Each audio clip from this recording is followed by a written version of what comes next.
चीन अपनी हरकतों से बाज नहीं आ रहा है। चीन और भारत के बीच कोर कमांडर स्तर की बातचीत के बाद भी चीन भारत को भड़काने की कोशिश कर रहा है।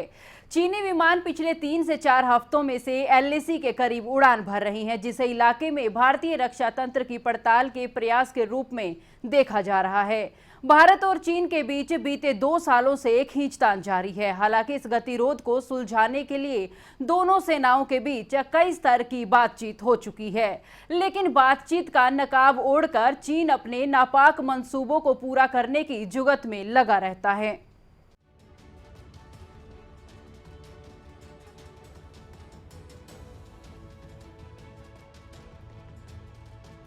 चीन अक्सर ऐसी कुछ न कुछ हरकत करता है जिसे भारतीय सेना को अलर्ट रहना पड़ता है। भारतीय वायुसेना के जवान भी काफी जिम्मेदारी के साथ चीन की हरकतों पर नजर रख रहे हैं और हालात का जवाब दे रही हैं। भारतीय वायुसेना खतरे से निपटने के लिए कोई भी मौका नहीं छोड़ रही है और साथ ही मामले को किसी भी तरह से बढ़ने नहीं दे रही है।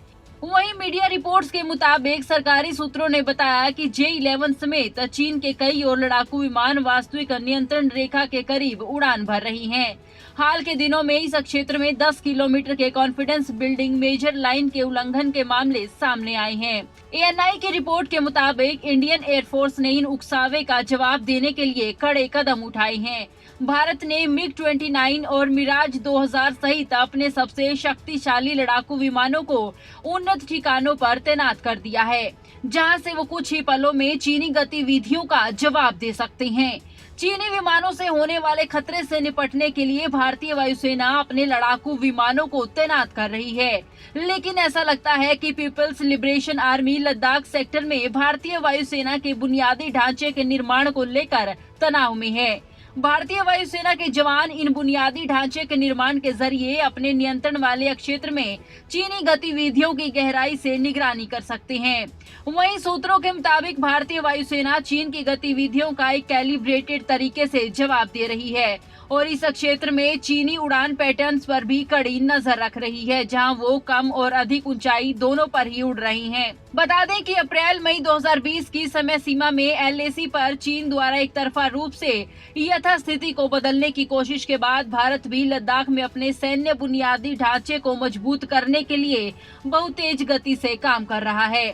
चीनी लड़ाकू विमानों द्वारा उकसावे की शुरुआत 24 से 25 जून के आसपास हुई, जब एक चीनी लड़ाकू विमान ने पूर्वी लद्दाख में भारतीय जवानों के बहुत करीब उड़ान भरी। उसके बाद चुमार सेक्टर के पास LAC पर दोनों पक्षों के बीच CBM के कई उल्लंघन हुए और तब से ये चल रहा है।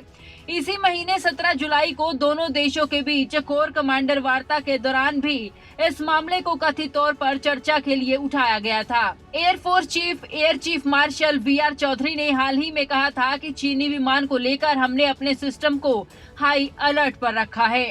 हालांकि अब देखना होगा कि ड्रैगन के नापाक मंसूबे क्या हैं और ये क्या आखिरकार कामयाब हो पाते हैं। न्यूज डेस्क खबरें अभी तक।